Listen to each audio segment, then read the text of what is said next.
अगर आप income tax return भर चुके हैं और आपने कुछ चीज़ों का ख्याल नहीं रखा है तो आपको इनकम टैक्स डिपार्टमेंट से नोटिस आ सकता है। और अगर आप इनकम टैक्स रिटर्न भरने जा रहे हैं तो ये वीडियो अंत तक देखें, जिसमें हम ये बताएंगे कि इनकम टैक्स भरते समय किन चीज़ों का ख्याल रखना जरूरी है, वरना आपको इनकम टैक्स नोटिस मिल सकता है।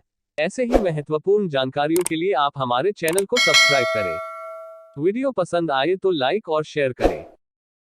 कुछ करदाता को इस बात की जानकारी नहीं होती है कि उनके सेविंग अकाउंट पर मिल रहे ब्याज को उनकी कमाई की तरह इनकम टैक्स रिटर्न में दिखाना जरूरी होता है। इंडिविजुअल्स के लिए सेविंग अकाउंट पर 10,000 रुपये तक की ब्याज कमाई पर छूट मिलती है और सीनियर सिटीजन के लिए ये छूट 50,000 रुपये तक है। इससे ज्यादा ब्याज कमाई को इनकम टैक्स रिटर्न में दिखाना होता है। आपको यह ध्यान अवश्य रखना होगा कि आपकी कौन कौन स्रोत से आपकी आय हो रही है। अगर किसी जानकारी का सही मिलान नहीं होता है तो स्क्रूटनी हो सकती है। इनके अतिरिक्त यदि किसी ने फिक्स्ड डिपॉजिट किया है तो उस पर मिल रहा ब्याज टैक्स के दायरे में आता है, इसलिए इस ब्याज को भी इनकम टैक्स रिटर्न में दिखाना होता है। इसके अलावा कमाई के स्रोत के आधार पर अलग अलग इनकम टैक्स रिटर्न के फॉर्म होते हैं।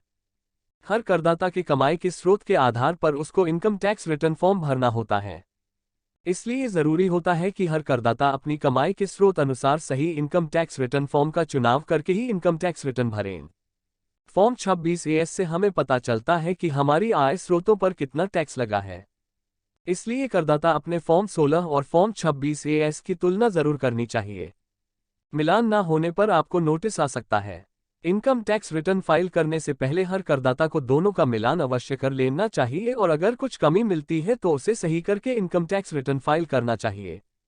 इनकम टैक्स रिटर्न भर दिया है तो वेरिफिकेशन जरूर करें, क्योंकि इनकम टैक्स रिटर्न भरने के साथ साथ उसका वेरिफिकेशन भी बहुत जरूरी है। आधार, OTP या दूसरे माध्यम के जरिए ही वेरिफिकेशन किया जा सकता है। बिना वेरीफाई किए इनकम टैक्स रिटर्न को अधूरा माना जाता है। टैक्सपेयर्स को यह ध्यान रखना चाहिए कि आखिरी स्टेप फॉर्म सबमिट करना नहीं, वेरिफिकेशन होता है। आयकर रिटर्न हर व्यक्ति के लिए आवश्यक है। इनकम टैक्स रिटर्न तमाम स्रोतों से सभी कर योग्य आमदनी की गणना करने, इनकम टैक्स डिपार्टमेंट को दिया जाने वाला कुल कर घोषित करने के लिए होता है। नौकरी पेशा या स्वनियोजित व्यक्ति HUF हिंदू अविभाजित परिवार कंपनियों या फर्मों द्वारा जमा की जाती है। इनकम टैक्स रिटर्न जमा करने की प्रक्रिया को इनकम टैक्स फाइलिंग के रूप में भी जाना जाता है। इनकम टैक्स देश के नागरिकों पर कई प्रकार से लागू होता है। हर साल के हिसाब से पहले से तय नियम के मुताबिक सरकार देश के उन सभी नागरिकों और संस्थाओं से इनकम टैक्स वसूल करती है।